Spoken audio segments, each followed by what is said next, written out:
algunos menos que otra vez, pero bueno, es así. Se hace lo que se puede en enero. Así que bueno, yo vengo con el horario un poco justo también.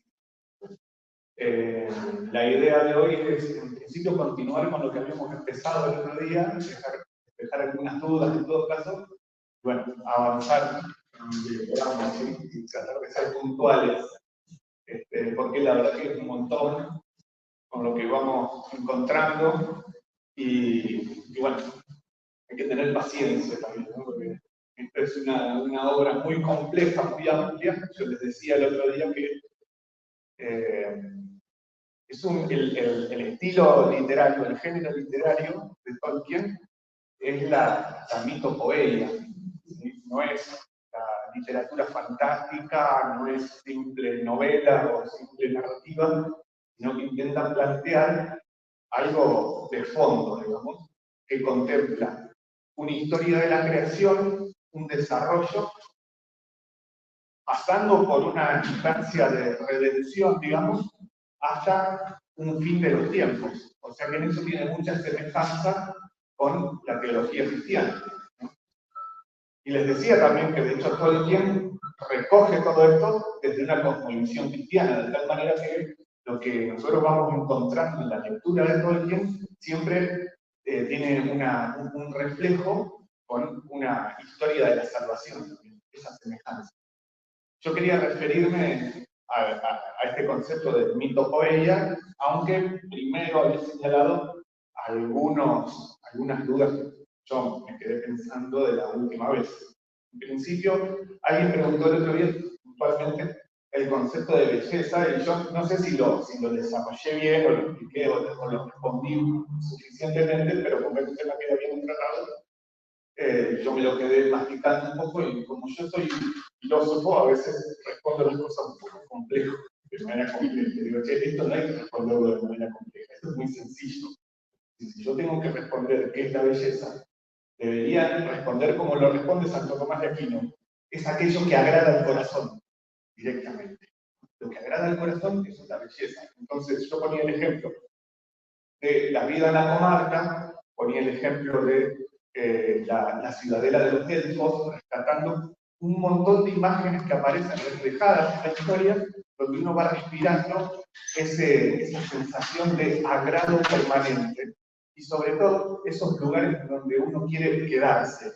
¿Sí? Entonces, los lugares donde uno quiere quedarse, ahí es donde habita la belleza. ¿Puedo hacer una aporte? Sí. Bueno, recuerdo una conferencia que dio María Kodama, acá en la Universidad Nacional del Litoral. Contó una anécdota muy hermosa sobre el concepto de belleza. Que cuando era niña, ella había tenido 5 o 7 años, no recuerdo, le preguntó a su padre qué era la belleza. El padre buscó una enciclopedia y le mostró la imagen de la historia de Samotracia, que es una escultura antigua griega, una mujer con una túnica labrada, por supuesto, que no tiene cabeza. Y ella como niña preguntó, pero padre, porque no sé ¿cómo puede ser esto la belleza si es una mujer que no tiene cabeza? Entonces el padre le hizo observar la túnica y le preguntó qué veía en esos pliegues, qué le sugerían los pliegues también tallados de la túnica, y ella dijo el viento del mar. Entonces el padre le dijo, eso es la belleza. ¿No es cierto? Sí. Es un tema larguísimo que da para un montón de comentarios, pero es el tema central de muchos aspectos de esta obra. Entonces, uno lo que va haciendo con la lectura de Tolkien es encontrarse con esos símbolos o referencias a un estado del alma donde el corazón queda como atrapado, ¿no? Entonces, ahí hay una gran definición de lo que es la belleza. Entonces yo digo, bueno, hay que tratarlo así, porque Tolkien no es un filósofo, si se quiere, no hace un tratado sobre la belleza, pero cuando uno lo lee, se encuentra en el luminoso concepto de la belleza. Y ese es el gran contenido que tiene, de hecho, la definición de la palabra belleza, la luz. Ahora vamos a ver que mucho de lo que hay en la obra de Tolkien tiene que ver con la luz.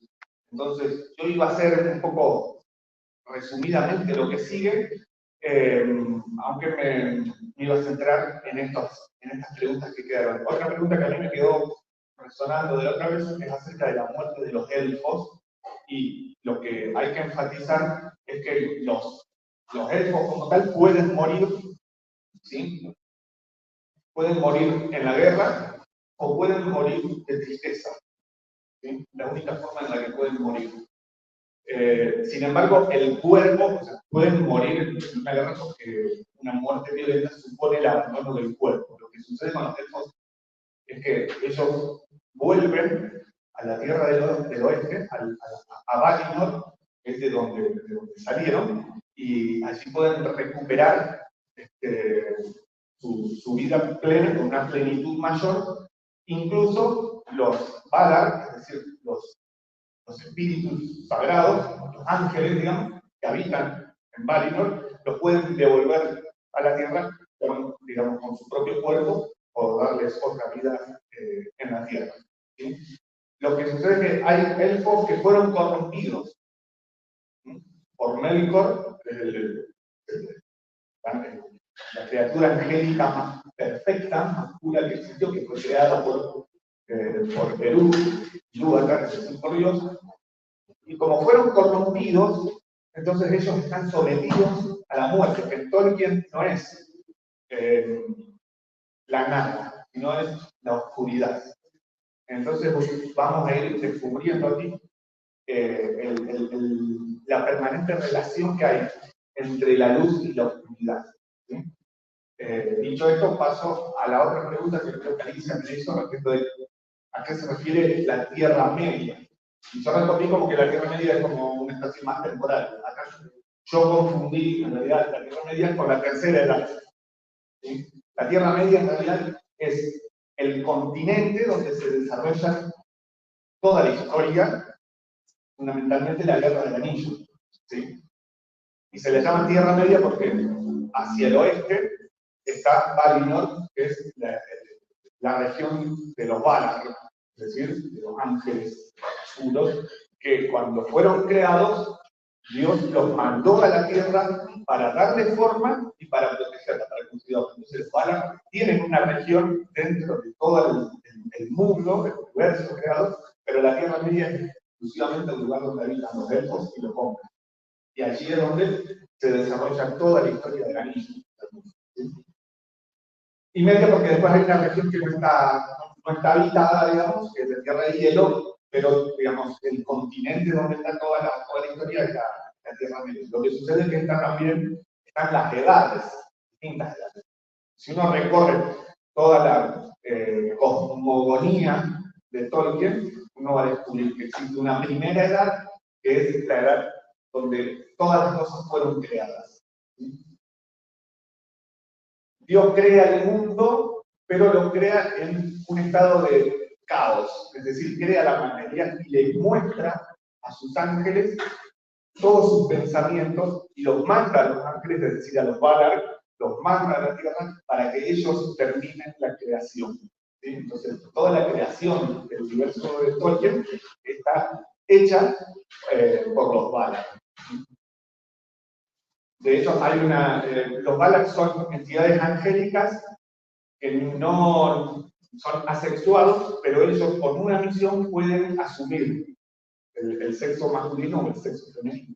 De hecho, está uno de una Valie, se dice femenino, es Giovanna, que es la diosa de la tierra, ¿sí? De los seres vivos. Entonces, ella especialmente tiene por misión darle vida a todo lo que está vivo en la tierra, fundamentalmente los árboles, los bosques.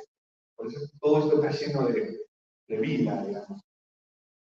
Entonces, hecho esto, uno se va metiendo en un universo donde lo que queda resonando es esta idea de un relato mitológico. ¿Sí? Claro, Tolkien recopila sobre todo las tradiciones de la mitología nórdica y las transcribe en un relato literario que tiene resonancias cristianas, es decir, es una mitología cristiana. Claro, nosotros decimos la palabra mito, y la palabra mito para nosotros tiene una carga muy negativa, porque nosotros hemos sido formados en enciclopedia, en el racionalismo, y a nosotros nos han enseñado a separar el mito por un lado y la razón por otro. Y parecería que son antagónicos. De hecho, nos dice que cuando nosotros empezamos a desarrollar el pensamiento racional, dejamos las creencias mitológicas de lado. ¿Sí? Esto es una tendencia grave que hay, sobre todo en la literatura moderna, en los manuales, en las universidades que son de corte materialista o positivista, donde nos van a enseñar, incluso cuando uno va a estudiar filosofía, como primero que te encontrás con el gran momento histórico en el que se pasa del pensamiento mitológico al pensamiento racional, un paso de mitos a logos. ¿Sí? Con esa creencia nosotros tomamos entonces esta idea de que el mito es una especie de edad infantil de la razón, y de ahí a creer que los cuentos de hadas son literatura infantil y para niños, hay un solo paso. Lo que Tolkien dice es, no, los cuentos de hadas tienen mucha más realidad que cualquier otro relato que sea de corte racional y positivista. ¿Por qué? Porque lo que tendríamos que preguntarnos es, ¿qué ha recortado el pensamiento positivista o racionalista? Bueno, lo que recortó es justamente ese vínculo que tiene la inteligencia con las cosas bellas, ¿no? Entonces uno cae en un universo donde las cosas se vuelven palabras, rigidez, ¿cierto? Conceptos vacíos. Bueno, Tolkien, no solo Tolkien, sino sobre todo estos compañeros de la escuela de Oxford han enfatizado mucho en la validez de los cuentos de hadas. Entonces, toda la obra de Tolkien, especialmente El Señor de los Anillos, tiene ese componente de que es un cuento de hadas que, como el Evangelio, se ha vuelto realidad. ¿Sí? Obviamente que en el Evangelio está todo el misterio de la encarnación y de la resurrección de Cristo, pero en el relato tolkieniano las cosas adquieren un significado donde uno encuentra mucho más sentido en el fondo de las lecturas que va haciendo. ¿Se entiende? Esto es fundamental precisarlo, porque si no, no entendemos el concepto del mito poeia, el concepto del artista como su creador. ¿Qué hace el artista cuando escribe un mito? Está imitando aquello que ha contemplado acerca de lo divino, al modo en que los Valar han creado el mundo. ¿Qué han hecho los Valar? Han visto el pensamiento de Dios y ahí empezaron a dibujar toda la creación. El escritor, el mito poeta, lo que hace es lo mismo. Es un subcreador. Primero, porque no es responsable pleno de su obra, sino que su obra es una imitación de un misterio que está escondido en lo profundo, y al que la razón, así la racionalidad pura, no accede. Entonces, ¿qué lenguaje va a adquirir el escritor? Bueno, es un lenguaje de cuento de hadas. ¿Sí? O sea que no es una simple fábula, no es una pura fantasía. Acá se esconden misterios que la razón no alcanza. Entonces, ese tiene que ser el punto introductorio. Yo voy a tratar de avanzar, no sé dónde quede. Esto, si ustedes quieren, yo después se los paso para que ustedes tengan a mano un poco lo que yo digo. Acá dice Tolkien, mi parecer sería que un buen mito es algo más elevado que una alegoría en la cual se ha puesto un solo significado. Dice, en la alegoría, cada personaje representa algo. Pero en Tolkien, sus personajes representan un montón de cosas. ¿Sí? Cosas que incluso la razón no las comprende sino después. El significado mismo de lo que cada cosa representa puede venir después. ¿Sí? Sin embargo, está puesto ahí con toda la fuerza y la claridad. Bueno, el mito se refiere a algo en cierto modo inefable. ¿Qué es lo inefable? Lo inefable es lo que no se puede decir con palabras, lo que supera la palabra. ¿sí? Aquello que escribe el poeta.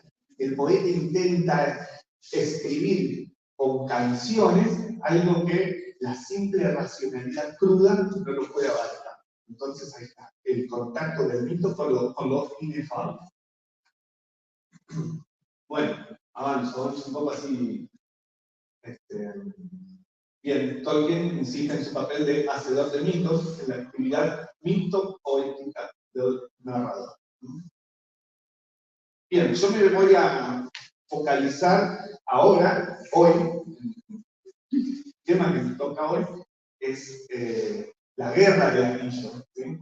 La historia de la Guerra del Anillo, que nosotros la tenemos en El Señor de los Anillos, es una historia que se desarrolla en la tercera edad, que es la edad del Sol. ¿Sí? Después de la Guerra del Anillo, cuando el anillo es destruido, empieza la edad de los hombres, la cuarta edad. ¿Sí? Entonces, nosotros estamos frente al gran drama de toda la creación luchando por destruir un poder maligno que a mí me parece que en la mitopoeia de Tolkien tiene que ver con una lucha entre el dominio de la luz frente a las tinieblas. No es como nos parece al principio cuando uno va al Señor de los Anillos y dice, bueno, esto es una guerra, es una historia de la guerra del bien y el mal. No, es mucho más profundo. Porque es obvio que los que están de un lado son buenos o malos. ¿Sí? Si yo me pongo a defender a los buenos, soy el bueno. Acá la historia se debate entre la luz y las tinieblas, como ya les anticipé. El problema de la luz, el tema de la luz y la tiniebla tienen un eje medular en toda la historia. Yo aquí les represento en dos imágenes los árboles de Valinor y el ojo de Sauron. Sauron es un lugarteniente de Melkor. Melkor es un Valar que fue corrompido y que su misión es corromper todas las creaciones de los Valar. ¿Sí? Chavanda había creado los dos árboles. Uno alumbra la tierra durante el día y el otro alumbra la tierra durante la noche. En la primera edad es la edad de la creación, la segunda edad es la edad de los árboles. La edad de los árboles. Durante la edad de los árboles, en Valinor existen como esas luminarias que dan luz separando las tinieblas. ¿Sí? Y allá, en el norte, está Melkor en la oscuridad. ¿Sí? Esa contraposición aparece permanentemente. Los árboles de Valinor, Telperion y Laurelin. ¿Sí? Nosotros vamos a encontrar a lo largo de todo el relato siempre referencias a la luz de los antiguos árboles. Yo les hablaba la vez pasada de la tradición élfica, es decir, los elfos como símbolo de la tradición, es decir, aquellos que recuperan y custodian la luz que les había sido confiada.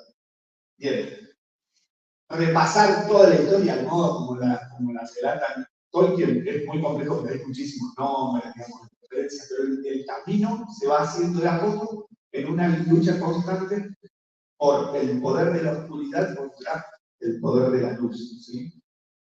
Nosotros tenemos a Sauron, que es el Señor Oscuro. ¿Sí?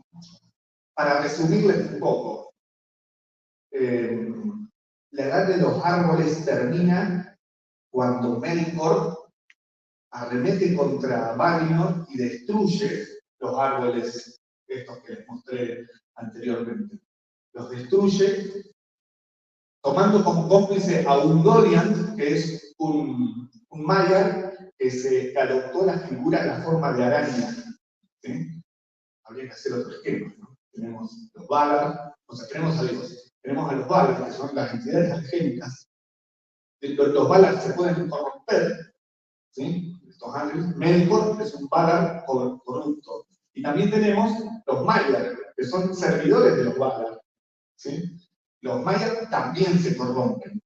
De hecho, Ungoliant, esta araña, es un Maiar que fue corrompido por el poder de Melkor.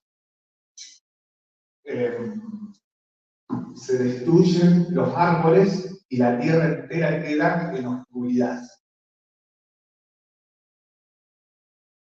si vamos haciendo un recorrido por el relato, siempre vamos a encontrar esa lucha entre uno y otro. Bueno, Sauron era un Maiar, ¿sí? Un servidor de Melkor. Lo que sucede es que Melkor había quedado preso, digamos. Los Valar habían logrado dominarlo, pero no lograron dominar a su servidor más fiel, que era Sauron. ¿Sí? Sauron quedó libre, se escapó. Ungoliant también, a las profundidades de la tierra, y digamos, el drama continúa por teniendo a Sauron como el lugarteniente de Melkor. ¿tá? De Sauron va a salir la creación de los anillos. Muy bien, algunas imágenes, ahí tienen en esta imagen a Sauron, a Melkor junto con Ungoliant, en el momento que van a destruir a los árboles. ¿Todo eso se explica en este libro? Eso está todo desarrollado en el Silmarillion. Parece ser que Tolkien, digamos, tiene todo el relato armado, pero el Silmarillion fue, como se dice, publicado póstumamente, después de que Tolkien fallece. Bien, ahí tienen otra imagen, Sauron, el más grande de los Maiar, que fue corrompido por Melkor. De Sauron sale el anillo. El anillo aparece ya en la tercera parte de la tercera edad. ¿Sí? De por medio está la guerra por los Silmarillion. Yo tendría que hacer todo el desarrollo, ¿no? de todo esto. Es complejo, pero bueno, vale la pena hacer referencia a algo. El Silmarillion se llama la obra literaria que relata la creación del mundo hasta la era de los hombres, hasta el triunfo, ¿no? En realidad hasta la historia del anillo. Los Silmarillion son 3 estrellas que fueron creadas por Fëanor. Fëanor era un elfo que los Valar le habían dado una destreza especial para manejar las herramientas y sobre todo para dominar la luz. Entonces él, en esos Silmarils, que son como una piedra preciosa, una joya, él había guardado dentro la luz de los árboles. Era como una joya preciosa que traía como un relicario, tal cual, que ahí contenía la luz ancestral. ¿Sí? Era muy codiciable, ¿no? No sé si se dice bien así, y ha desatado una gran guerra, la recuperación de esos imanes. Resulta que Melkor traicionó Fëanor y lo llenó de intrigas en contra de los elfos se pelean entre ellos, y la guerra, en esta segunda etapa de la tercera edad, se desarrolla en torno a la recuperación o a la preservación de los Silmarillion. ¿Sí? ¿Y el anillo qué representa? Ahora vamos a ir al anillo, para adelantar, ¿no? Cuando Sauron forja los anillos, los forja para controlar a todas las razas, los elfos, a los hombres y a los enanos. Ustedes ven el relato del Señor de los Anillos, desde que empieza, dice 3 anillos para los elfos, 7 anillos para los enanos, 9 anillos para los hombres. Uno único para controlarlos a todos. ¿Sí? El deseo de Sauron, detrás de esto, es buscar corromperlos, al corromper a los que portan el anillo, porque Sauron se los da a los mejores, es decir, a los mejores elfos, a los reyes de los elfos, y a los reyes de los hombres, y a los reyes de los enanos. De tal manera que corrompiéndolos, los pueda dominar, los pueda tener sometidos a la oscuridad. Lo que sucede de por medio, no sé si me estoy adelantando mucho, pero voy a ir adelantando las imágenes. Claro, te voy a relatar ahora. Lo que sucede de por medio es que cuando Fëanor, que es un elfo, crea los anillos,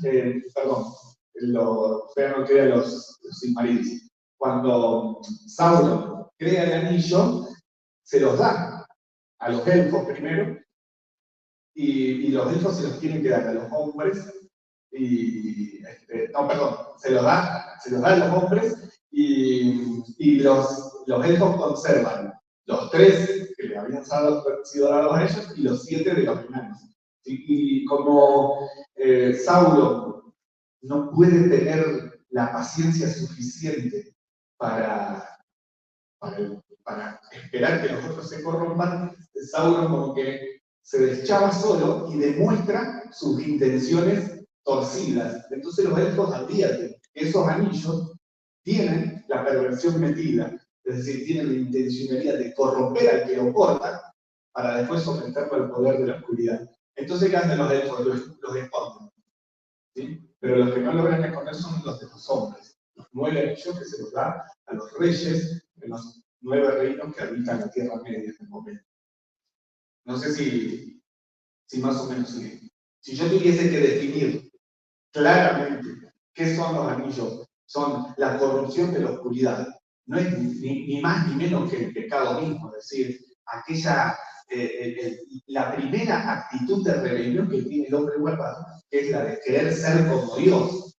¿Sí? Yo voy a avanzar diciendo que una de las temáticas centrales de toda la obra de Tolkien es la muerte y la inmortalidad. ¿Sí? Todo tiene que ver con que hemos sido creados para vivir eternamente. Todos los que mueren en paz, los que mueren en el bien, esperan habitar la maravillosa tierra de Valinor, que es donde las cosas no se corrompen, ¿no? Entonces, así hacia el oeste es hacia donde bajan todos los que mueren, hacia donde viajan todos los que mueren, es decir, a la tierra de los Valar, ¿sí? Es decir, a la eternidad. ¿Sí?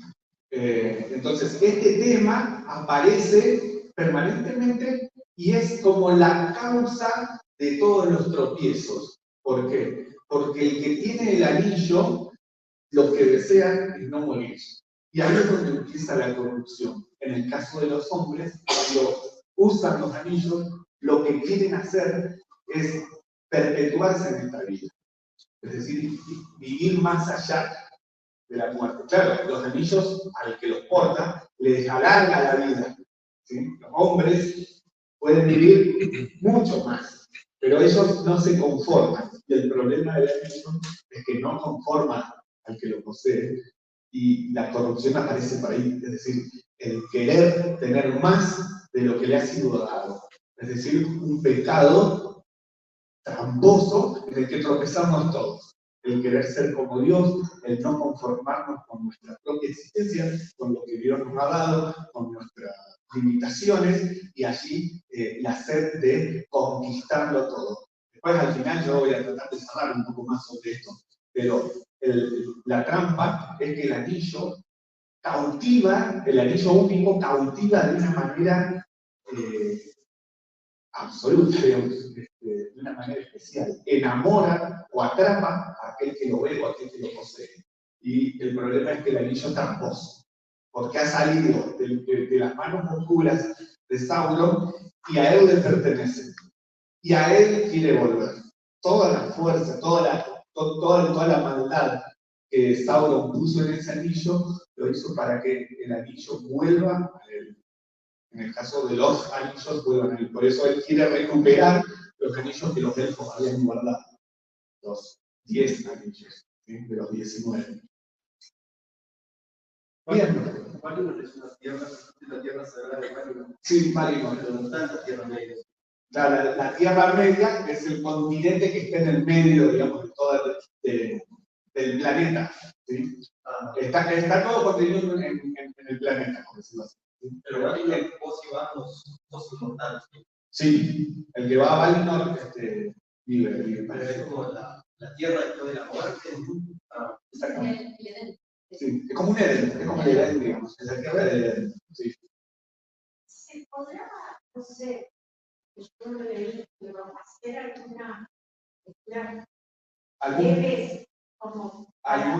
alguna línea, digamos? Digo, no sé si es posible porque sí. con los 50 tiene tanto Tiene un montón. Todavía, hasta ahora, lo que dije, todavía no entramos bien en lo que es el Señor de los Anillos, es decir, el relato, digamos, literal, del Imperio del Anillo. ¿Sí? Estoy armando, digamos, como una especie de propedéutica, que es lo que Tolkien arma en el Silmarillion. Pero está bien que lo digan, porque por ahí son tantas cosas que... Y otra cosa, entonces, si el Señor de los Anillos es sabio. El Señor de los Anillos es Sauron. Sí, a él le pertenecen los anillos. Sí.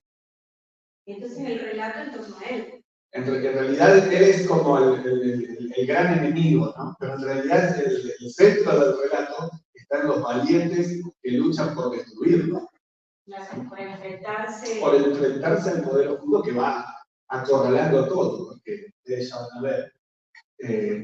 La guerra del anillo que aparece en la tercera etapa de la tercera edad es una guerra universal. De esa guerra nadie va a zafar. Hay que enfrentarla. Dicho esto, hay que destacar una cosa.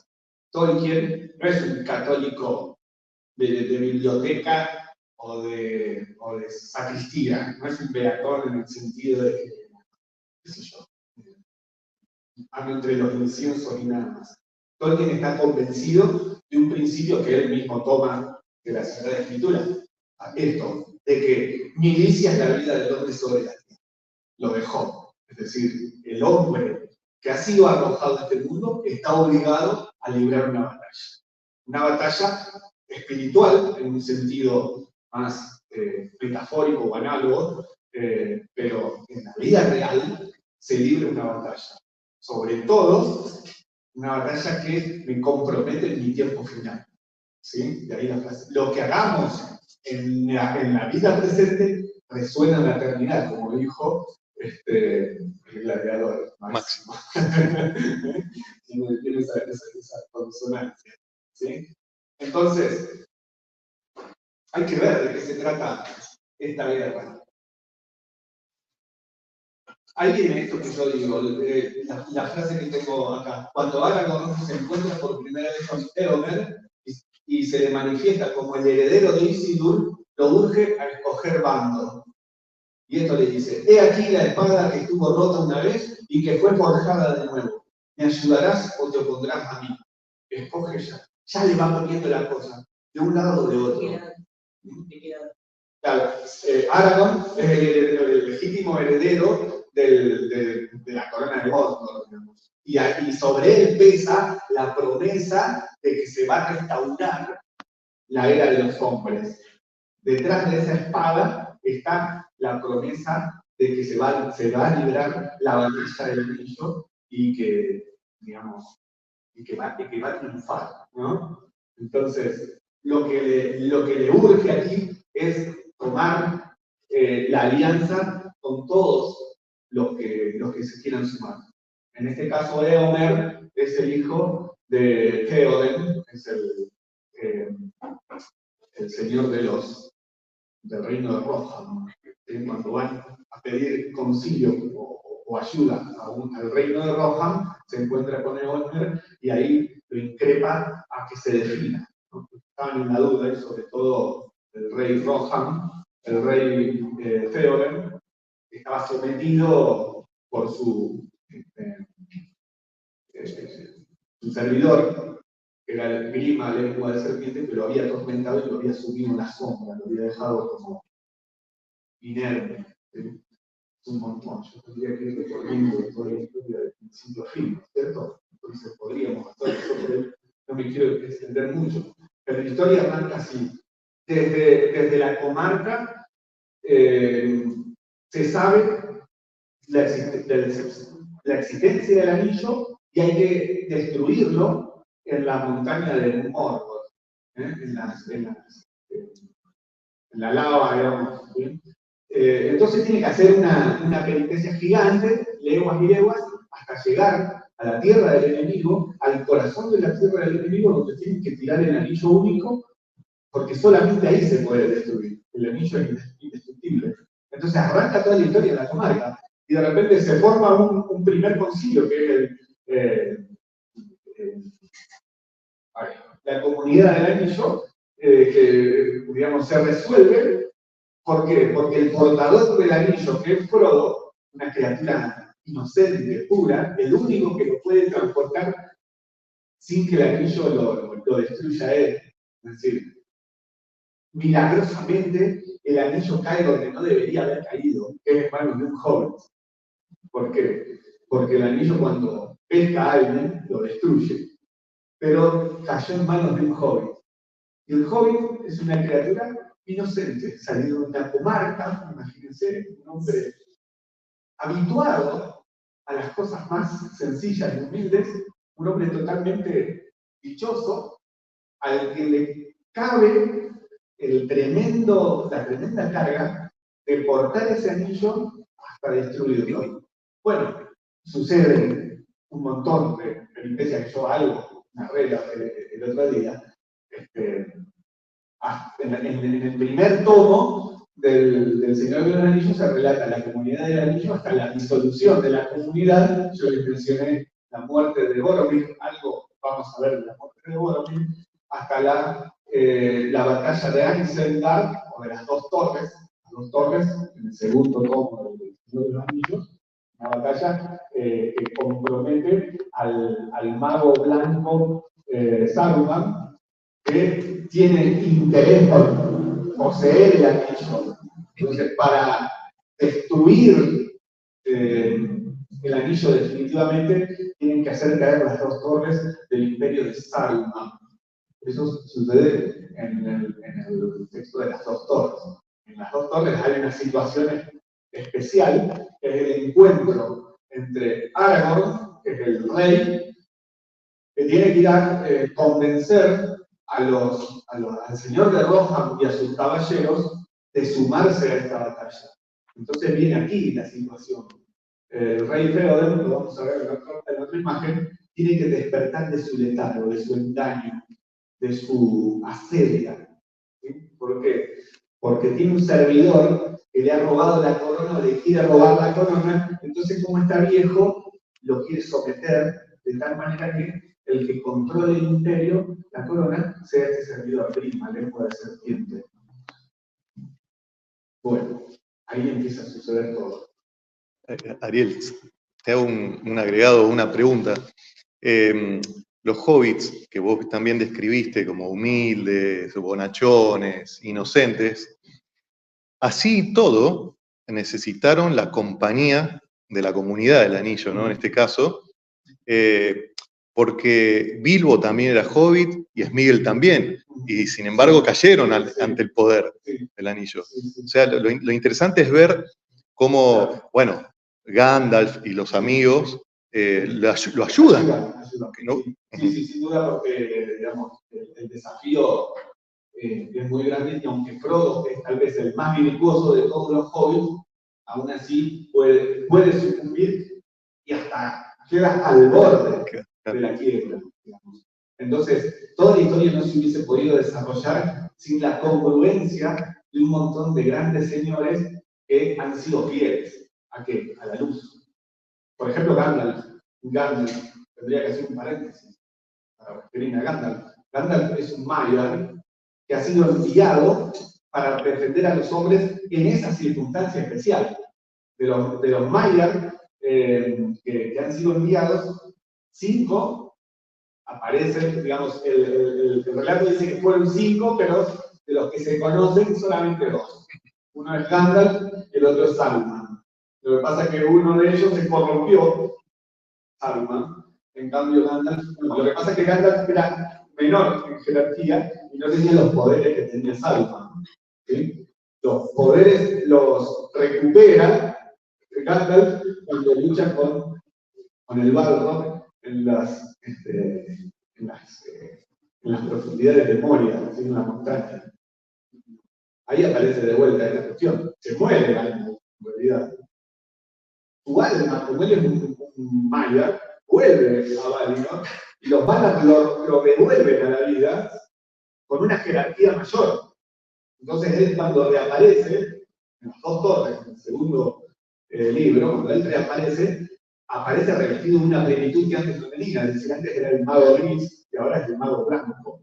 ¿Sí? Y a Gandalf nada lo puede matar. ¿Sí? Tiene un callado con el cual él es como su arma de defensa, y ninguna fuerza humana lo puede destruir a él. De hecho, él sale ileso en todas las batallas. ¿Sí?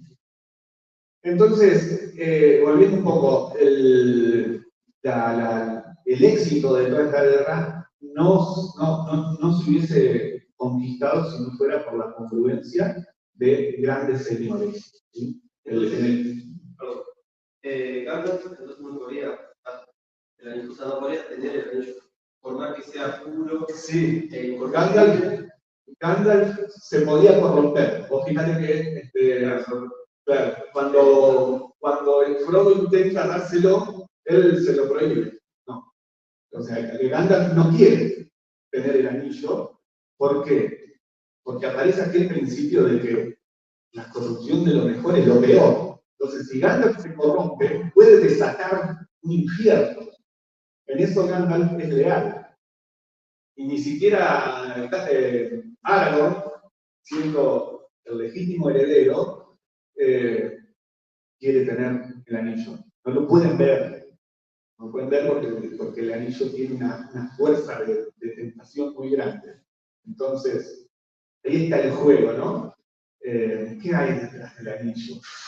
A ver, ya lo vamos a ver. Porque yo trato de no desparramarme mucho en el relato, pero es una pregunta que intentaré ir desenredando hacia el final.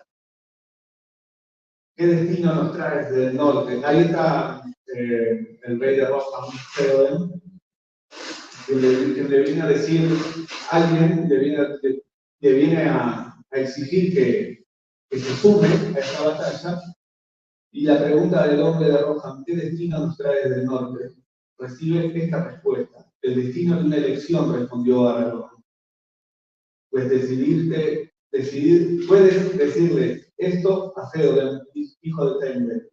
Lo espera una guerra declarada con Sauron o contra él.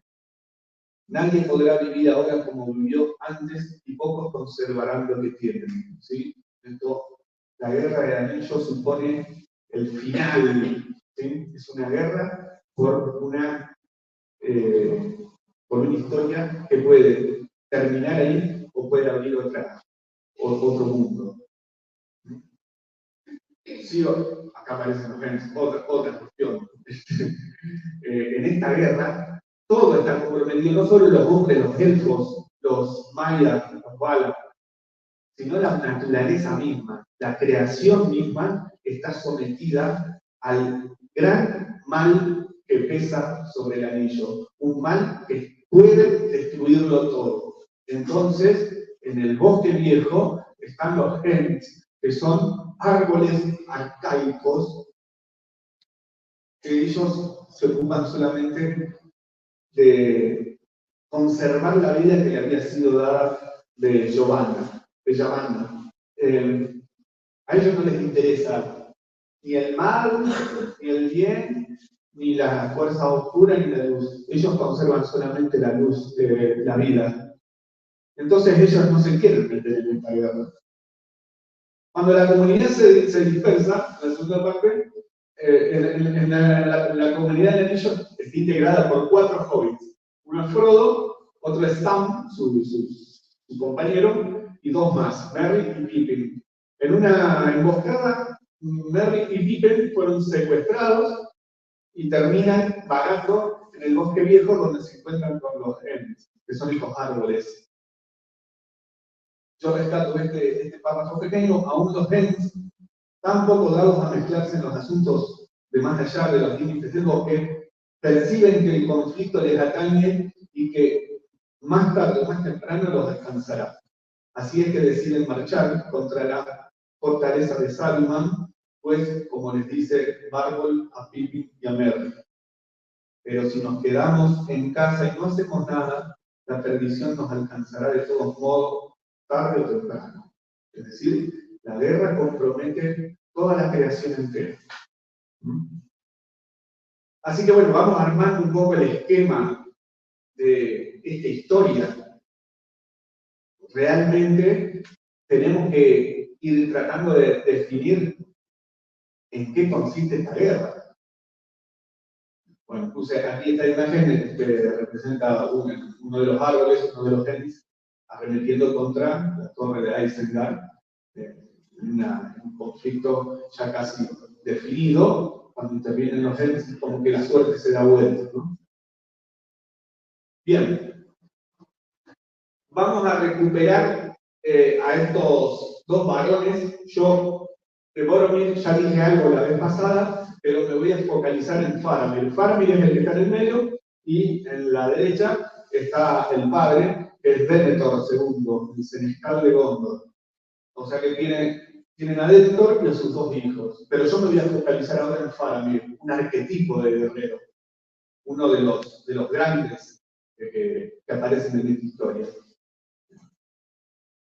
Bien, les puse algunas imágenes nomás para que lo tengan presente. Dice Faramir un poco en su momento de definirse, ¿no? Yo no mato sin necesidad ni a hombre ni a bestia, y cuando es necesario no lo hago con alegría. Faramir es un arquetipo de guerrero, ¿sí? Y en esto Tolkien recupera toda la tradición medieval de la caballería, todo el ideal caballeresco que estaba contenido en los grandes relatos de caballería. Bueno, Faramir es el arquetipo de todo esto. Acá hay un párrafo especial que vale la pena. Por mi parte, dijo Faramir, quisiera ver el árbol blanco de nuevo florecido en las cortes de los reyes y el retorno de la corona de plata, y que Minas Tirith viviera en paz. Minas Anor otra vez como antaño, plena de luz, alta y radiante, hermosa como una reina entre otras reinas, no señora de una legión de esclavos, ni aún ama benévola de esclavos voluntarios.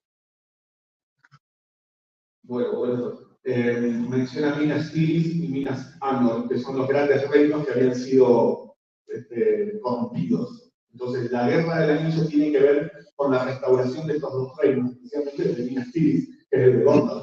Entonces, él dice, él es hijo del senescal de Gondor, es decir, sobre él pesa una tradición no me sale la palabra, bueno, de grandeza vinculada a la corona. Entonces, Guerra quiere ver radiante. Esta cuestión nos presenta a Faramir como un patriota, es decir, él está apegado a la tradición y a la grandeza de su pueblo. Se debe a ella por lo que fue y no por lo que es. Mirá qué ejemplo para nosotros. El amor a la patria, por lo que la patria fue y no por lo que es, pero sí por lo que la patria puede llegar a ser. Es decir, sobre el Faramir, sobre las espaldas de Faramir, pesa la responsabilidad de comprometerse para ver brillar de vuelta la grandeza de su corona. Y él, cuando dice la corona de plata, se está refiriendo al legítimo rey, no a su padre.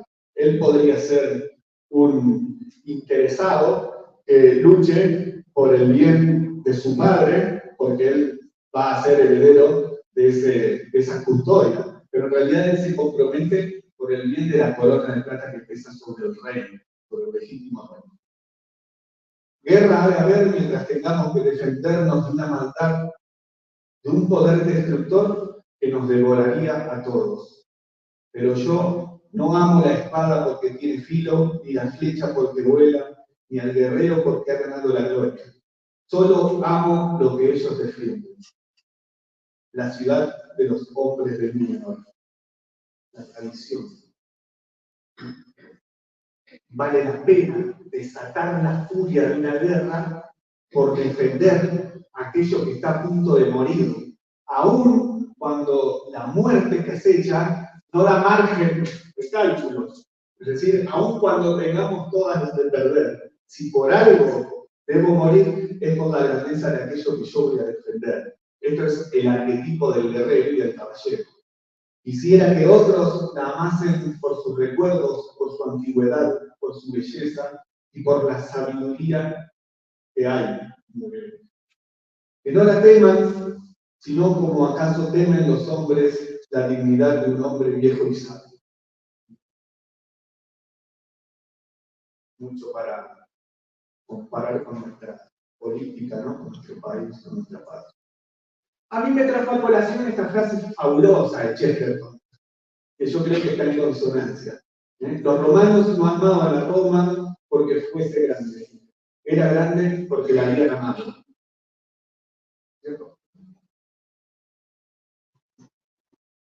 El sentido de la guerra es paradójico, porque ¿quién quiere una guerra? Pero si no la damos, ¿no somos acaso desertores de aquella tradición, es decir, de aquello que hemos recibido y que tenemos la obligación de defender y de transmitir? Eso es lo que Faraday representa. Por eso vuelvo sobre estos modelos. Yo la vez pasada hablé de Boromir. Boromir murió como un héroe, aunque fue traicionado por el poder del anillo. Un capítulo aparte. En esta situación que está en la película, Boromir intenta arrebatarle el anillo a Frodo, porque sobre él pesa la gran tentación de que si yo tengo el anillo, puedo restaurar el reino que a mí me corresponde, porque Boromir era el más grande de los hermanos, entonces él era en realidad el heredero de la dinastía de su padre. Me van a perdonar, pero yo puse ahí una foto del libro porque digamos, vale la pena leerlo. Frodo pide, antes de que se disuelva la comunidad, Frodo pide apartarse un poco para meditar qué va a hacer. Si va a seguir con la comunidad todos juntos o si se va a ir solo hacia la montaña de Mordor. Entonces, mientras él se aleja, Boromir, que ya tiene toda la intriga y toda esa gran tentación, se intromete en esa soledad y pide una conversación, desata una conversación. De pronto Boromir se acercó y se sentó junto a él. ¿Estás seguro de que no sufres sin necesidad? Dijo. Deseo ayudarte. Necesitas a alguien que te guíe en esta difícil elección. ¿No aceptarías mi consejo? Creo que ya sé qué consejo me darías, Boromir, dijo Frodo. Me parecería un buen consejo si el corazón no me dijese que he de estar prevenido. ¿Prevenido? ¿Prevenido contra quién? Dijo Boromir con tono brusco. Contra todo retraso, contra lo que parece más fácil, contra la tentación de rechazar la carga que me ha sido impuesta, contra, bueno, hay que decirlo, contra la confianza en la fuerza y la verdad y la voluntad, y la verdad de los hombres. Sin embargo, esa fuerza te protegió mucho tiempo allá en tu pequeño país, aunque tú no lo supieras.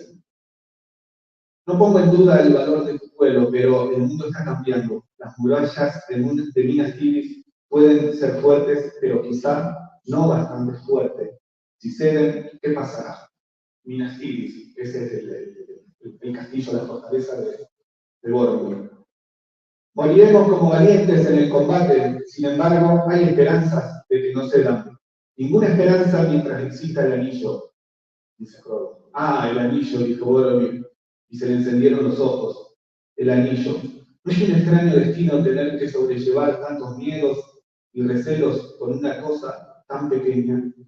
Una cosa tan pequeña, y yo solo la vi un instante en la casa de Elrond. ¿No podría echarle otra mirada? Frodo alzó la cabeza. El corazón se le había helado de pronto, había alcanzado a ver el extraño resplandor en los ojos de Boromir, aunque la expresión de la cara era aún amable y amistosa.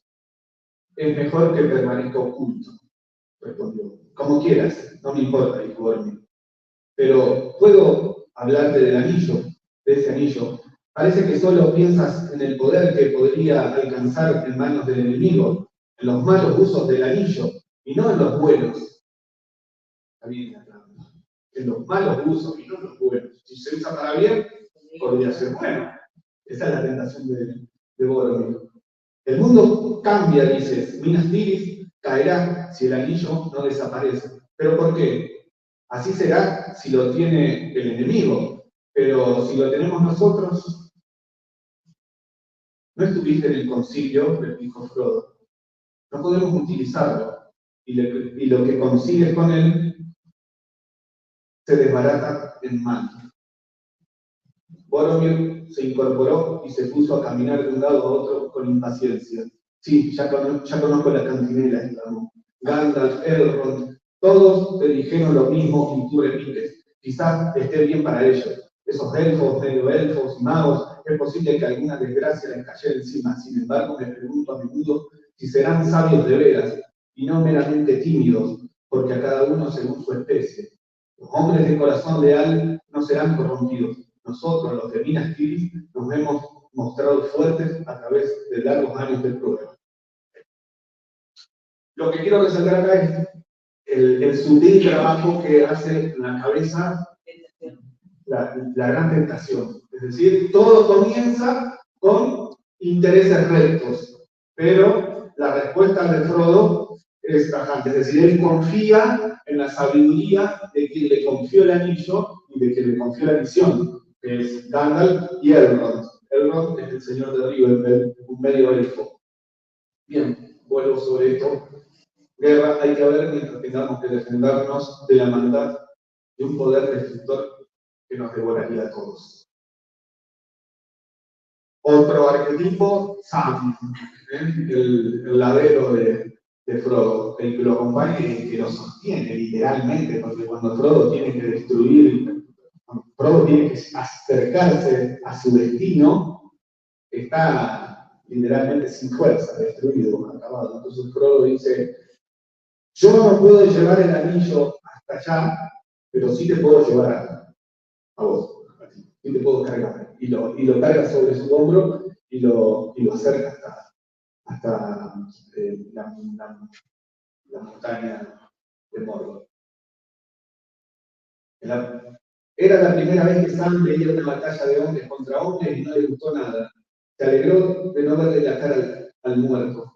Se preguntó cómo se llamaría el hombre y de dónde vendría, y si era realmente malo del corazón o qué amenazas lo habrían arrastrado a esta larga marcha tan lejos de su tierra, y si no hubiera preferido en verdad quedarse allí en paz. Todos estos pensamientos le cruzaron por la mente y desaparecieron en menos de lo que dura un relámpago. Un corazón humilde, modesto, pequeño, puro. Sam tener que atravesar por cadáveres, porque esto es lo que él piensa cuando se encuentra con un hombre muerto, ¿no? Esta guerra, ¿no? ¿Cómo sería si no tuviéramos que atravesarla? ¿Qué haríamos? ¿Cómo desearíamos no tener que enfrentarla? Sin embargo, ella se viene, aunque no queramos. Bien, la maldad de un poder destructor que nos devoraría a todos. Yo había arrancado diciendo que esta guerra es entre la luz y las tinieblas, y las referencias entre la luz y las tinieblas son permanentes. De hecho, acá actualmente no habla ni de bien ni de mal. A lo sumo habla de corrupción. ¿Sí? Pero lo que está en juego es la luz. Frodo recibe de manos de Galadriel la lámpara de Elendil, que es la luz de Oriente, la luz de Occidente, perdón, la luz de la estrella de Elendil. Elendil es un hombre que recuperó uno de los Silmarils, ¿sí? Y en esa batalla, cuando recupera el Silmaril,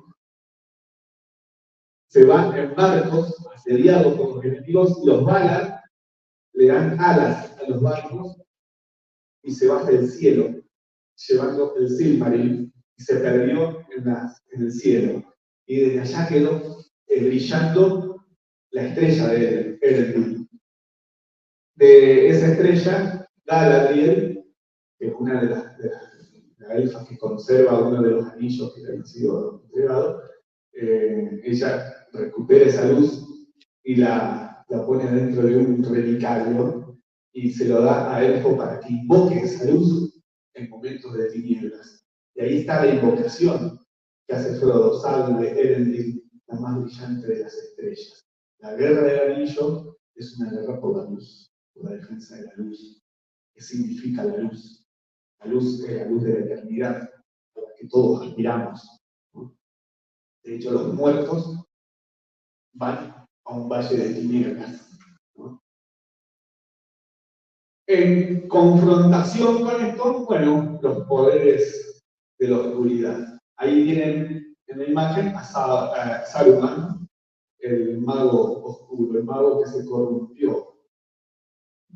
Todos le creían a Saruman, todos lo tenían por sabio, y sin embargo cayó en una perversión inimaginable. De hecho, en la película aparece Gandalf, no sé si aparece en la versión extendida, no me acuerdo, pero Gandalf va a pedirle consejo y se encuentra con que Saruman está corrompido y lo quiere convencer de que esta guerra ya está perdida, o sea, no hay que ir en contra de Sauron porque vamos a perder. Tenemos que unirnos en alianza con Sauron y allí seremos más sabios y más señores de esta tierra. La corrupción de lo mejor es lo peor. Entonces, Saruman representa. Es interesantísimo, habría que rescatar un montón de diálogos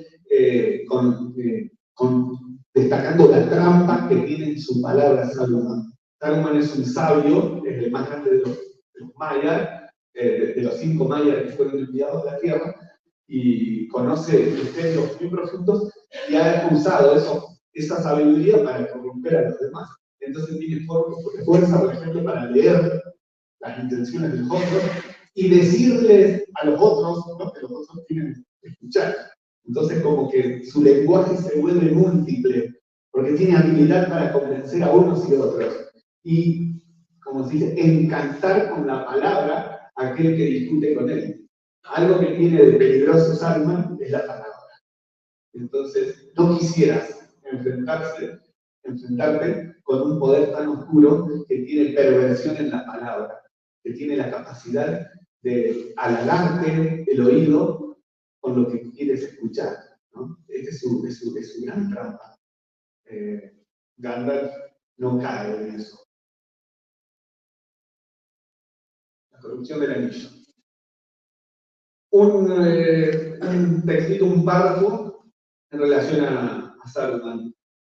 Inexpugnable y maravillosa era Isengard.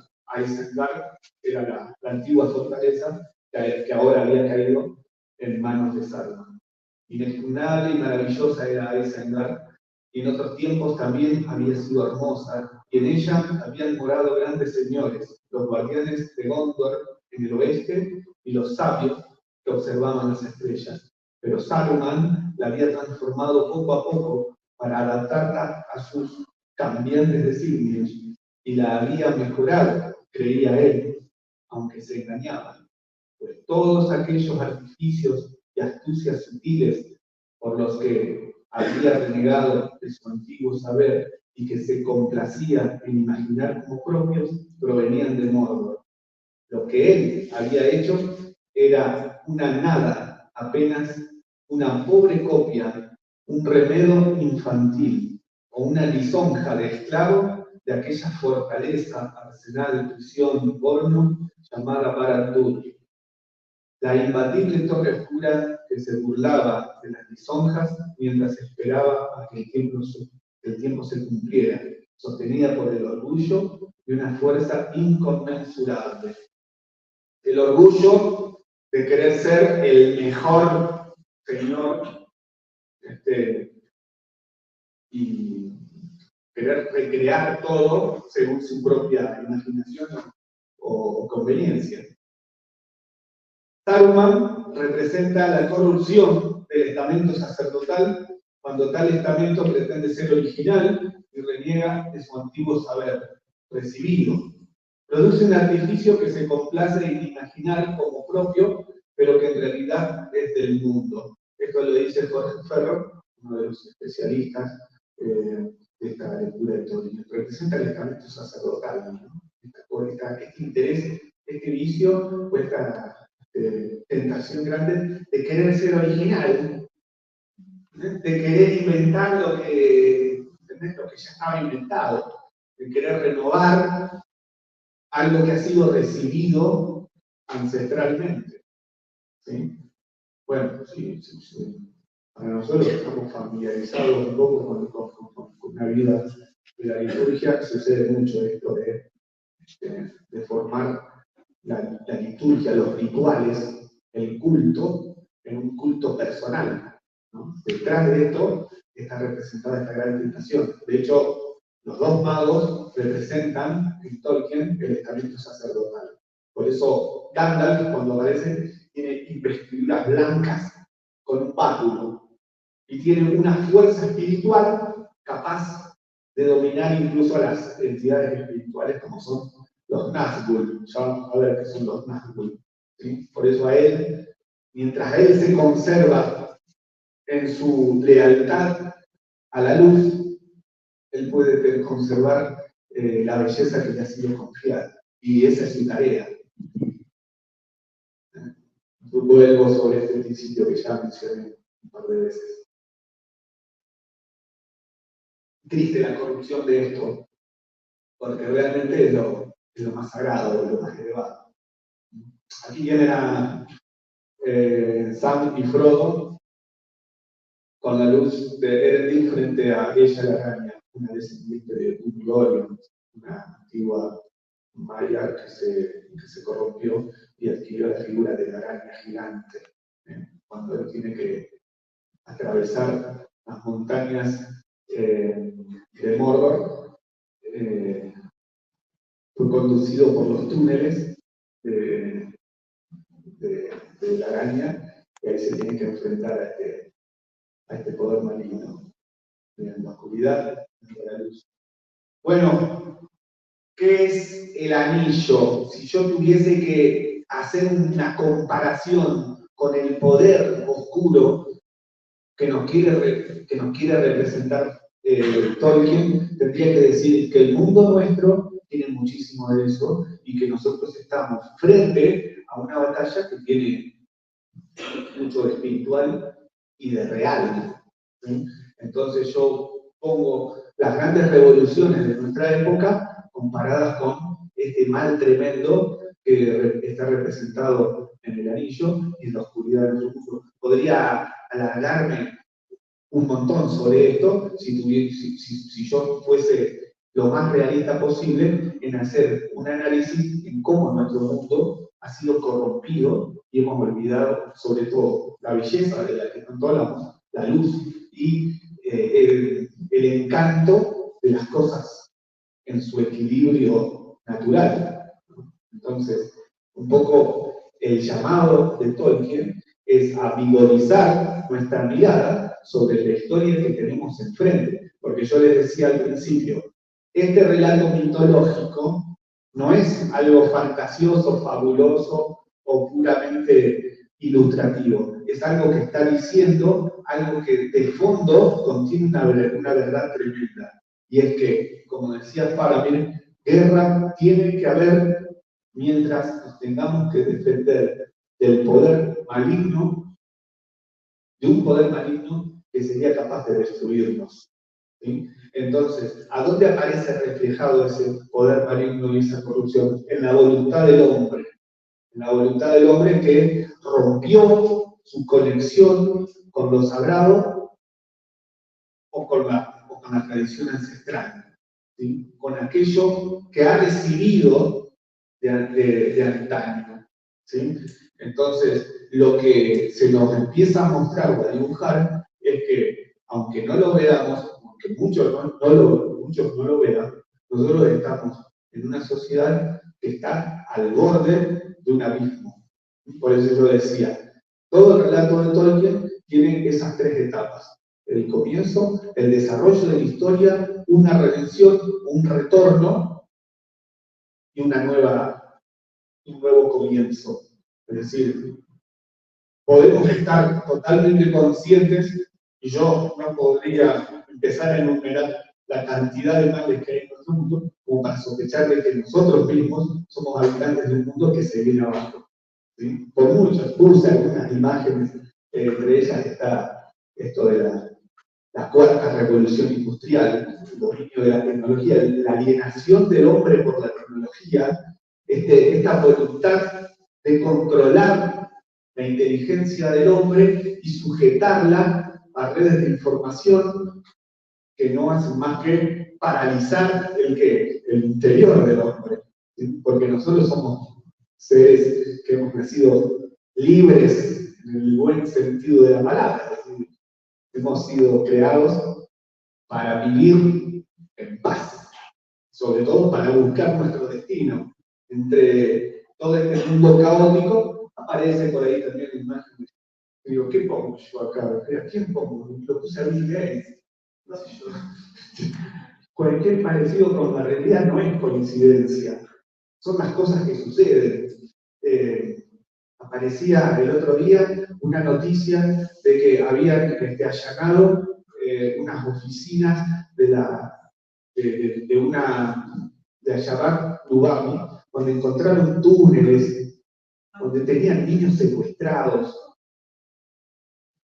Un mal de esa naturaleza no puede dejarnos indiferentes. Es decir, si realmente en este mundo actual existen niños alienados por un poder demoníaco, que no tiene otra palabra, que lo único que pretende es sacarle el jugo a la creación y a las autosatisfacciones, eso es lo más perverso que puede haber.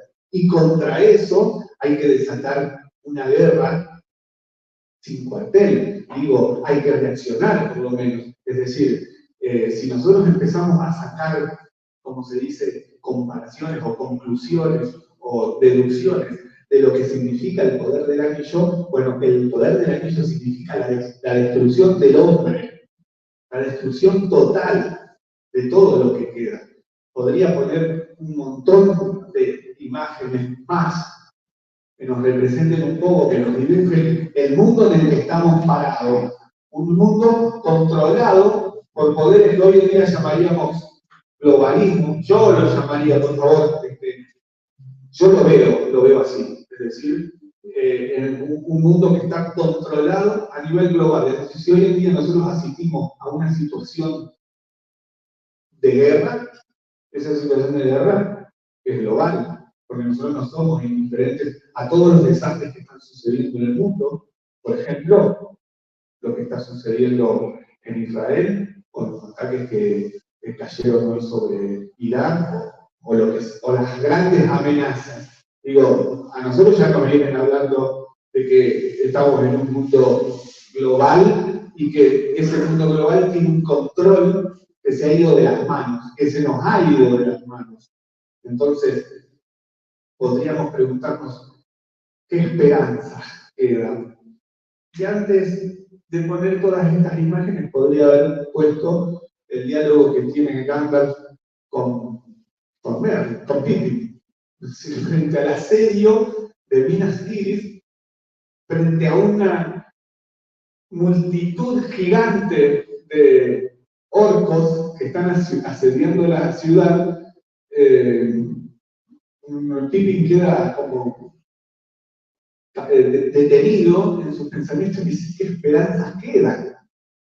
¿Qué esperanzas? Y dice Gandalf, la esperanza de que todo esto pueda surgir de vuelta, aunque nos cueste la vida. La esperanza de seguir luchando, a pesar de todo. Claro, Gandalf mira muchísimo más allá y nosotros nos encontramos acorralados de mil maneras, ¿no? Esto yo no podría sacar conclusiones en materia política, pero a ver, la situación en la que nosotros estamos, a mí me parece que busca por lo menos despertarnos, debería despertarnos. Pongo ahí el beso de Judas, no de casualidad, porque hoy me preguntaban qué representa el anillo, y yo creo que representa el pecado. Pero una de las grandes trampas y tentaciones que tiene el pecado es el dinero. Y todos somos virtuosos, bonitos y honestos, siempre y cuando no se nos ofrezca una buena cantidad de dinero. Lo digo irónicamente, ¿no? Pero hoy en día el dinero tiene un poder descomunal. Tan descomunal que nosotros no somos capaces de hacer un análisis realista sin pensar en qué vamos a hacer con nuestra plata, ¿no? Entonces, complicado el panorama y el poder que ha ido adquiriendo últimamente esto del dinero. Yo creo que mucho de lo que Tolkien quiere representar tiene que ver con eso. Guarda, Tolkien, como dije, Tolkien es cristiano, y lo que escribe, lo escribe mirando lo que dice lo que dice el Evangelio. El Evangelio dice, no podéis servir a dos señores, o a Dios o al dinero. Es decir, ya en el Evangelio se postula al dinero como una divinidad a la que se le rinde culto. Entonces, a mí me resulta fácil, como se dice, deducir que detrás de ese poder oscuro hay mucho de este poder popular que tiene hoy en día la finanza internacional. Bueno, deberíamos hablar de economía, no, pero deberíamos ver qué está pasando con la finanza internacional. Grave, ¿no? Porque tiene nombres y apellidos, además. Tiene cabezas, ¿sí? Cabezas que van a arrastrar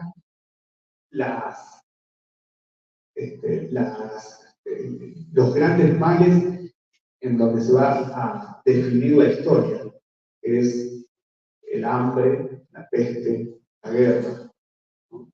Son amenazas reales, ¿sí? Figuras apocalípticas de paso, ¿sí?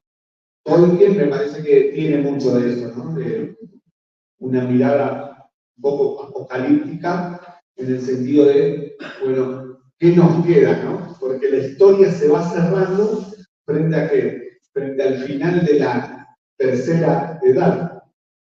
Y la tercera edad es o el fin de los hombres y el fin, el aniquilamiento definitivo de este tiempo, o el advenimiento de una nueva humanidad, ¿sí? Y ahí se resuelve un poco toda la historia con esto que Tolkien había acuñado, que se llama eucatástrofe.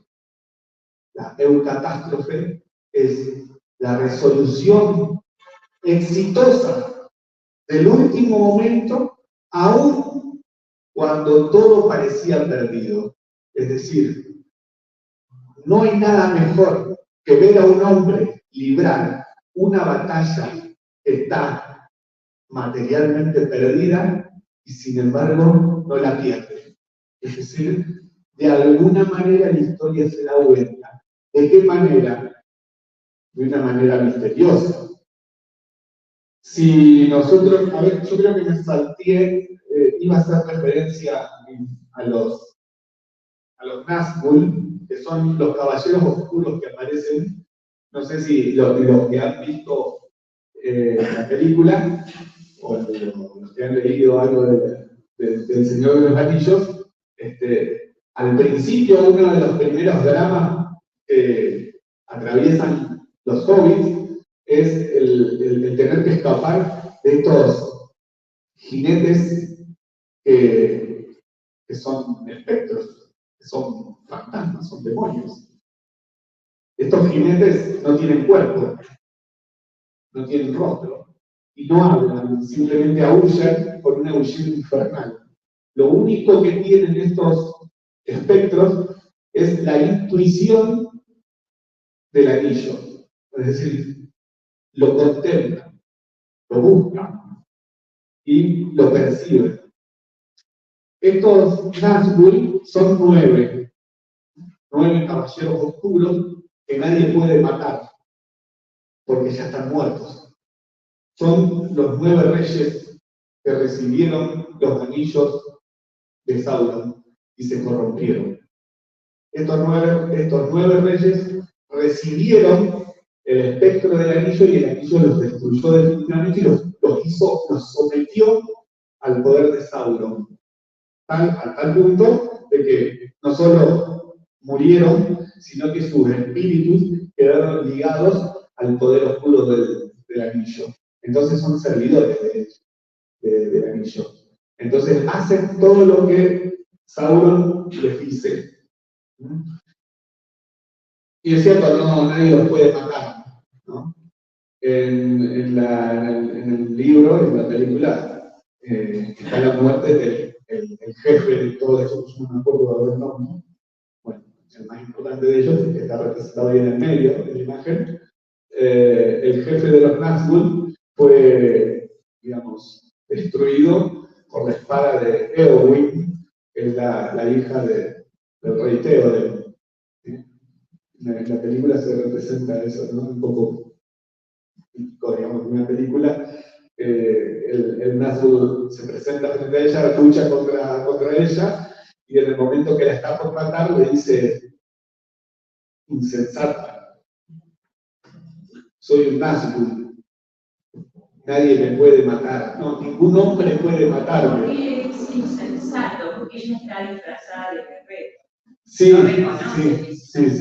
sí, no reconoce como mujer. Sí, exacto. Bueno, y hablar, podríamos, a mí me queda para las próximas rescatar algunas figuras femeninas del relato. Porque a veces uno va leyendo y parecería ser que toda la historia es como muy así, muy de hombres rudos, de caballeros, de reyes. Sí, a Eowyn hay que dedicarle una mención especial. Entonces ella se saca el yelmo y le dice: no soy un hombre, soy una mujer, y lo destruye con su espada. Se va en realidad, porque es un espectro, o sea, nadie lo puede matar porque no tiene cuerpo. Es un alma corrompida por el poder oscuro. Entonces, se va. Luego de esa batalla, los Nazgûl se retiran y no aparecen más. Cuando mueren, se retiran a una región de la parte oriental, digamos, de la Tierra, y no vuelven a aparecer. Pero sí son seres que han quedado para siempre en un valle de oscuridad. Entonces, sí, aunque el anillo se destruye, ellos ya están pegados al destino de las sombras. Sí. Hay una inmortalidad, exactamente. Bueno, yo hoy, digamos, cuando arrancaba decía esto. El tema central que tal vez da para una gran charla o algún trabajo académico, tal vez, es la muerte. El tema de la muerte en Tolkien es muy interesante. Porque yo creo que la atraviesa. Es decir, volviendo un poco, es la piedra de tropiezo de todos los que tienen el deber de asumir su propia condición, ¿no? Y un poco el mal del anillo es que pervierte eso. En principio, el deseo de inmortalidad, es decir, de vivir, de no enfrentar la muerte. Pero a la muerte vamos igual. Los hombres, salvo los hombres de Númenor, mueren, tienen vida corta.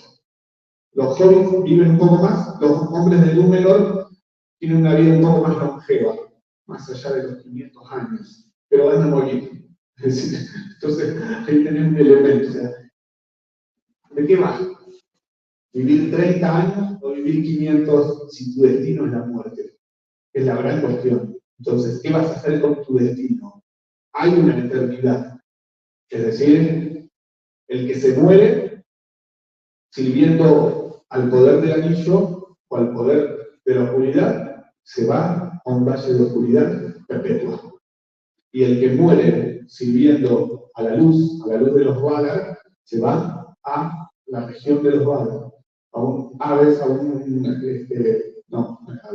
es el infierno en la mitología.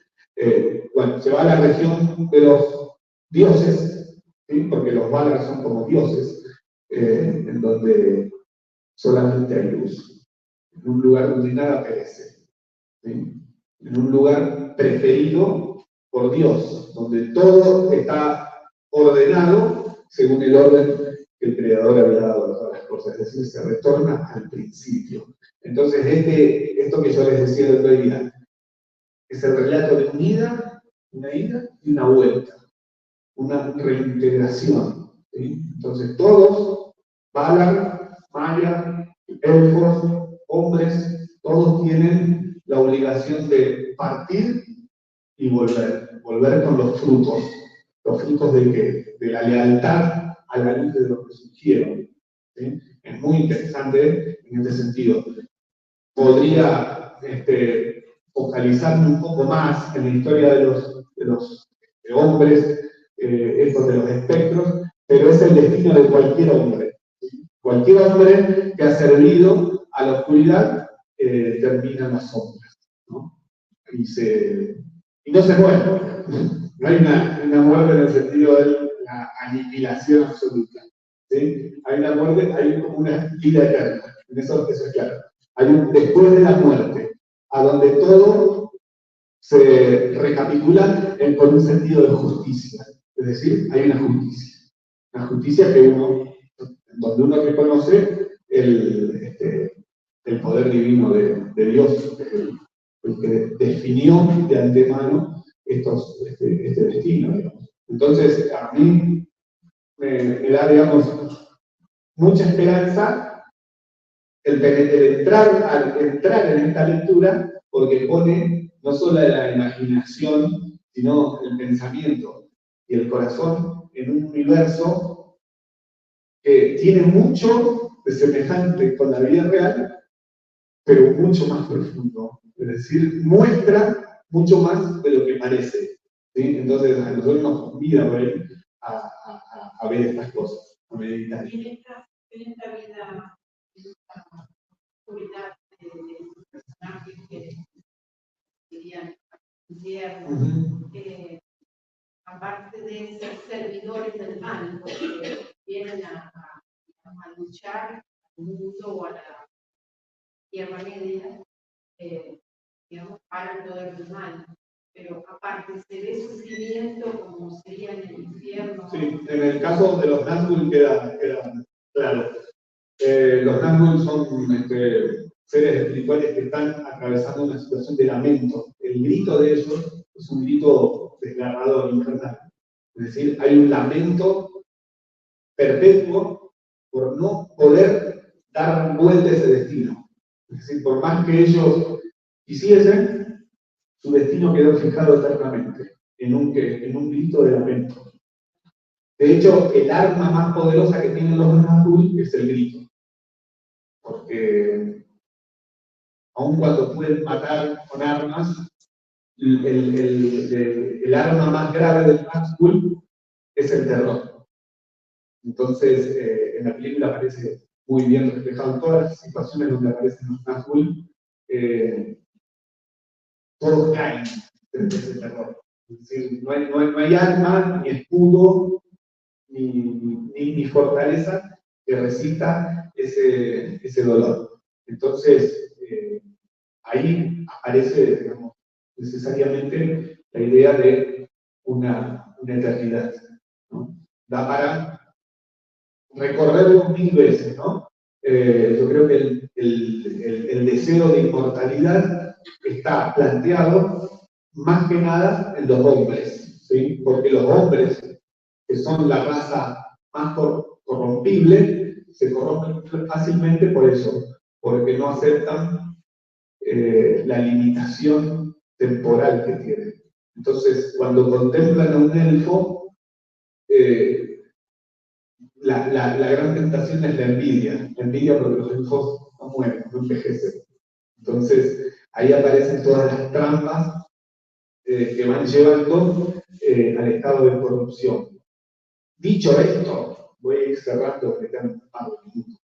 Dicho esto, cierro con esta idea. Como dije la otra vez, ¿no? Creo que lo dije. Acá no se trata de una lucha, digamos, cuerpo a cuerpo entre un principio del mal y un principio del bien. Acá lo que hay es una corrupción del bien. El mal, como se dibuja en toda la obra, no es un mal que tiene entidad propia. El mal, como se dibuja, es un mal es un bien al que se le ha arrebatado su derecho propio.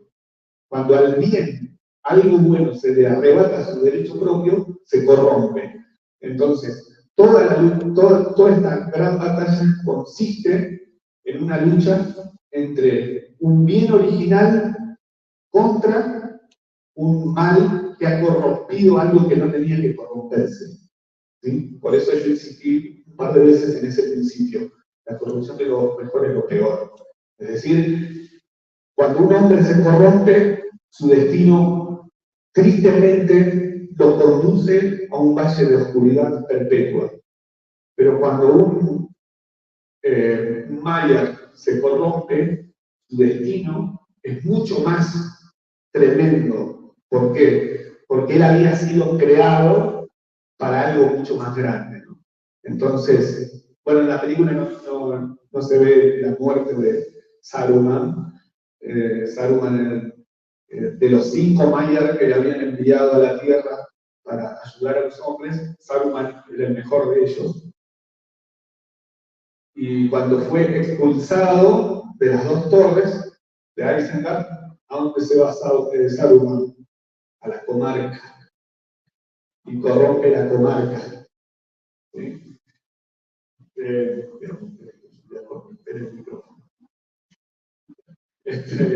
Saruman se dirige a la comarca y corrompe la comarca.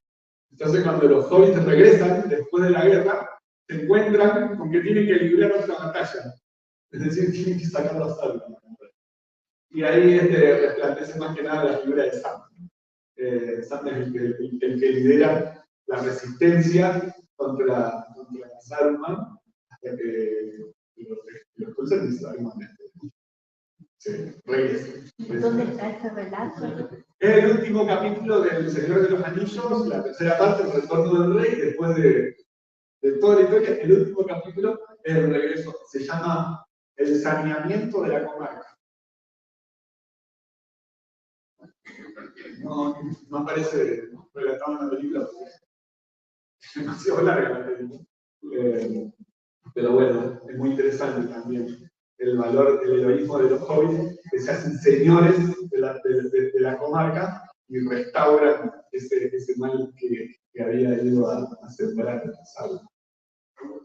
Bueno, creo que ya estamos en hora. No sé si quieren algún comentario o creo que fue intenso. Es interesante esto que a mí me pareció lo de los árboles, ¿no? Que querían como quedar fuera de la contienda. Y un poco por ahí la actitud nuestra, ¿no? Bueno, estas son las cosas, eso no llegan. Y en realidad, existe en la primera tanda de fotos de la corrupción a la Revolución Francesa.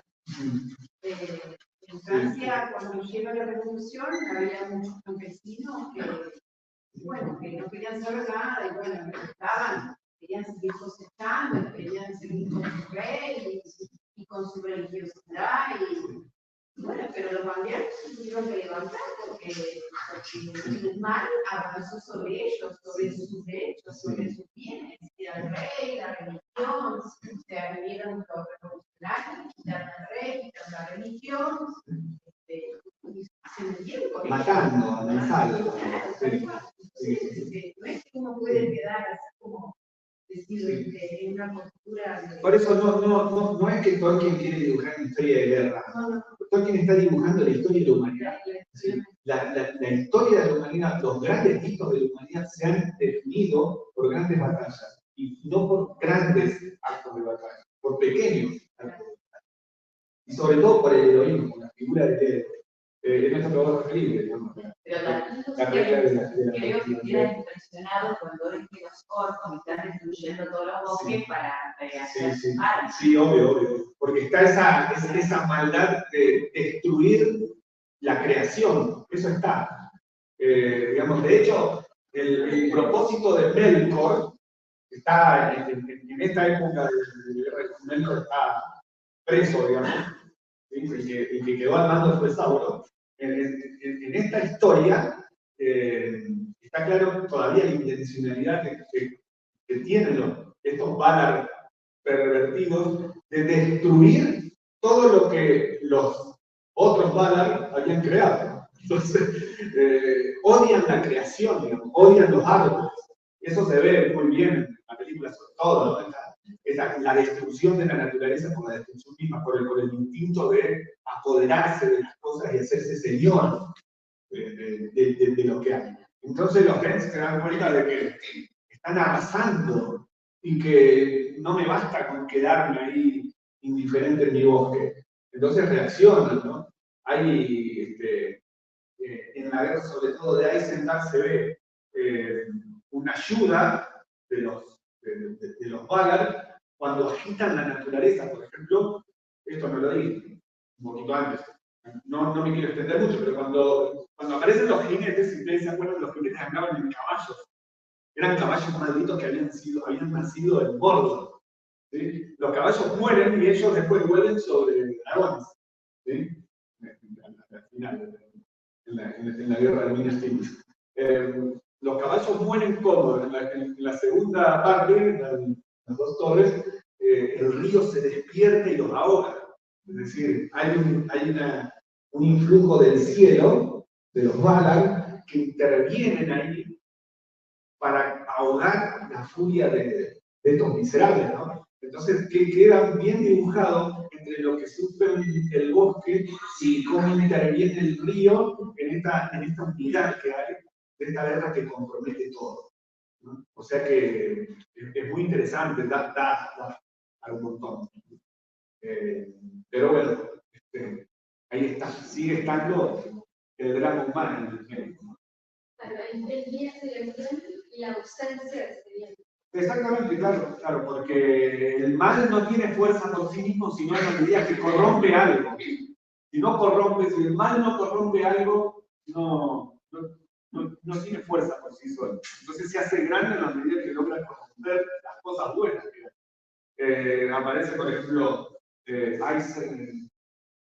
Saruman agitando criaturas del fondo de la tierra a quienes les da vida y los hacen hacer gigantes, los trolls, que son como orcos gigantes. Parece como que Saruman les está dando vida. En realidad Saruman está agitando el poder oscuro para que ellos salgan, porque ellos fueron creados por el mismo Sauron, que eran criaturas que habían quedado en el fondo de la tierra. Viejos demonios ancestrales o Valar o Maiar que habían quedado encerrados en el fondo de la tierra y que con el influjo de Saruman empiezan a salir, ¿no? Y se transforman en enemigos de la luz, digamos, ¿no? Muy interesante, ¿no? Los poderes que están despertando en las tinieblas, ¿no? Sí.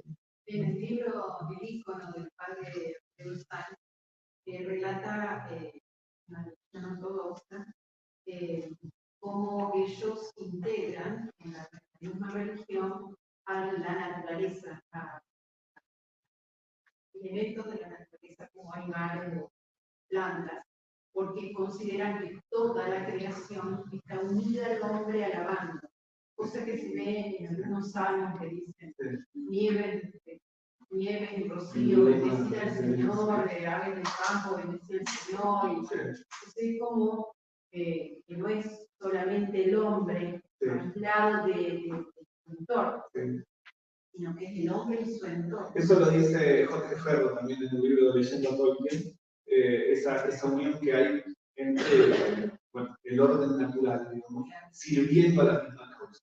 Y cómo el hombre siempre ha reconocido esa unión del hombre con la tierra. No en un sentido horizontalista como se propone ahora, el ecologismo, digamos. Salvemos el planeta, pero el planeta es de los hombres. No podemos salvar una planta si no salvamos un ser humano. O sea, no puede, salvemos la ballena, pero matemos niños, el aborto, digamos. Hay una incongruencia, ¿no? ¿Por qué? Porque en el relato, en la mitopoeia de Tolkien, todo está integrado en una guerra que se tiene que desatar sí o sí, ¿no? Entonces cada cosa participa en la medida de su propia naturaleza, pero compromete todo. Así que, bueno, menudo tema ese, ¿sí? Pero ni hablar que las fuerzas de la oscuridad, si nosotros las tenemos que ver hoy en día, podría poner millones de imágenes, pero me quedo con esto, que es como que más o menos arranqué con la definición de la belleza. La belleza es aquello que agrada el corazón, simplemente, sin grandes teorizaciones. Ojalá podamos recuperar, ayudados con esta lectura, la nostalgia perdida por esas cosas que nuestra forma de vivir nos ha hecho olvidar. Es decir, que lo que agrada el corazón parece que está en otro lado. ¿Dónde está? Bueno, ir a buscar dentro de uno, ¿no? En el corazón, aquellas cosas que agradan. ¿Sí? A mí me parece que sobre eso hay una gran esperanza.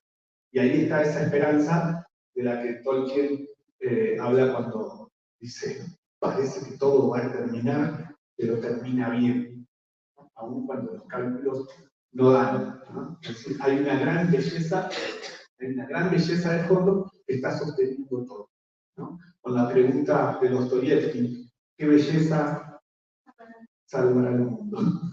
¿No es cierto? Muy bien.